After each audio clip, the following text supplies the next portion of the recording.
Welcome to west Godavari అమ్మమ్మ వంటల video అండి. రాత్రి గుడికి వెళ్తుంటే అక్కడ గోంగూర అమ్ముతున్నారు. వెళ్ళేటప్పుడు వచ్చేటప్పుడు తీసుకున్నాం అంటే 4-5 కట్టలు ఉన్నాయండి. మళ్ళీ అది తెలుగు వాళ్ళు చూసారనుకోండి ఎగరేసిపోతారు. సరే ఎందుకని పెద్ద గోంగూర కట్టని బ్యాగ్లో మడిసి పెట్టుకుని అలాగే పోయానండి. ఇది 20 రూపాయలు కొన్నాను. వచ్చేటప్పుడు మళ్ళీ ఉండడండి అబ్బాయి. అని నేను అనుకున్నట్టే గుడి నుంచి వచ్చేటప్పుడు కనపడలేదు, అబ్బాయి వెళ్ళిపోయాడు. మధ్యకాలం ముందే కొన్నాను అనుకున్నా. ఇది బాగా కడిగండి లో ఫ్లేమ్లో మగ్గించాను. తర్వాత ఎండుమిరపకాయలు వేయించుతాను. ఒకప్పుడు ధనియాలు కూడా వేయించి ఎల్లిపాయ జీలకర్ర కరివేపాకు వేసి ముందు బాగా కొడతానండి, దంచేసి రోట్లో. తర్వాత గోంగూర పెడతా, ఫైనల్గా పచ్చి ఉల్లిపాయలు 2 వేసి కొడతా, తాలింపు పెడతా అండి. ఇది గోంగూర పచ్చడి వారం 10 రోజులు ఉంటుందండి. మీకు ఎంత కావాలో తీసి టేబుల్ మీద పెట్టుకుని మిగతాది ఫ్రిడ్జ్లో పెట్టుకుంటే నెల రోజులు కూడా ఉంటుందండి. ఇదిగోండి నాటుగుడ్లు మా వారి కోసం ఉడికేస్తున్నా. తెల్లగుడ్లు తినకూడదంటండి, అవి ఇంజక్షన్లు వేసి రావడం వల్ల మనకి తినడం వల్ల బెనిఫిట్ లేకుండా మళ్ళీ ఏదన్నా రియాక్షన్ ఉంటుందండి.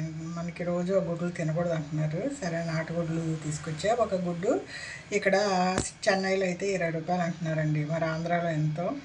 కొంచెం కాస్టేనండి. తినేది ఏదో పేరుకి తిన్నామని తెల్లగుడ్లు తినే కన్నా కొంచెం మంచిగా ఒంటికి మంచిగా ఉంటాయని తినడం అండి. ఆమ్లెట్ వేసామనుకోండి ఎల్లో కూడా తినాల్సి వస్తుంది. హార్ట్ పేషెంట్లు, మరి కొలెస్ట్రాల్ ఉన్నవాళ్ళు ఎల్లో తినకూడదు. ఇందులో మళ్ళీ ఎల్లో తీసి బయట పారేయడమే. ఆ తెల్లది మాత్రం ఒలుసుకుని తినడం అండి. ఇలాగండి రైనీ సీజన్ మాకు మొదలైపోయింది చెన్నైలో. ముసిరండి అంటే November December full rainy season. బాగా రాత్రంతా వర్షం, పొద్దునుంచి అడపదడప పడుతూనే ఉంది.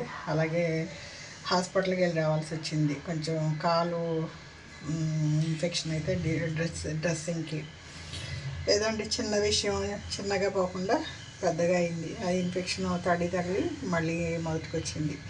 ఆ క్లీనింగ్కి అది రోజు వెళ్ళి రావడం. వచ్చేటప్పుడు మా పెద్దమ్మాయి అల్లుడు గారు దించి వెళ్ళారు.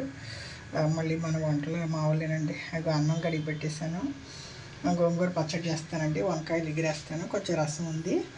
ఈ పూటకండి సింపుల్ అండి. బయటకు వెళ్ళి వచ్చాం కదండి, టైర్డ్గా ఉంది. వేరే ఎక్కడ పనులు ఎక్కడ ఉన్నాయండి. వర్షం బట్టలు ఆడటం లేదు, ఆరేసిన బట్టలు తడిచిపోతున్నాయి. ఇల్లంతా చెమ్మగా ఉందండి. 2 నెలలు మాకు కొంచెం కంఫర్టబుల్గా లేకుండా అన్ఈజీగా చిరాకుగా ఉంటుందండి. ఏ పని జరగదు. ఏదో పేరుకు వండుకు తింటాము, చలిగా ఉంటుంది.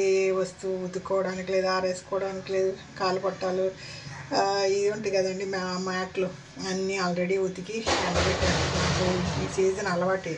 దీపావళి వచ్చిందంటే అన్నీ దుప్పట్లు మనకి కాలు చూసుకునే బట్టలన్నీ వాష్ చేసి దాచుకోవడం.